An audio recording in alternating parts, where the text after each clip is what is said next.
ម៉ែអើមានគុណធ្ងន់ជាងបុព្វតា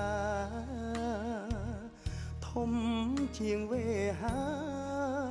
ជលសាផែនដី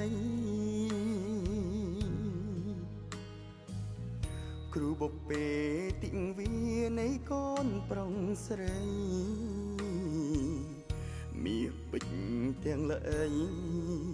ថ្លៃពុំស្មើទេទ្រាំចិត្ត10ខែម៉ែខំពោផ្ទៃ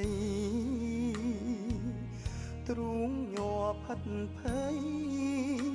អត់ស្រាកស្រានលហើយ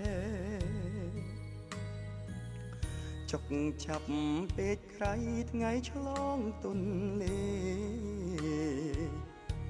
ជីវិតស្ទើរតែសង្ឃឹមក្រោមសូនទឹកមាត់លីមុខច្រំពុកឆ្អែងឆ្អាបប្រៃលវិញជូសាបខិតខំថែកូនសហគសង្គ្រោងសណ្ដោងសណ្ដូនអប់រំថែខ្លួនឆ្លងអវិជ្ជាកូនសាងបាបគ្រោះពុកម៉ែអ្នករងចិត្តកាយបេះដូងមានព្រំវី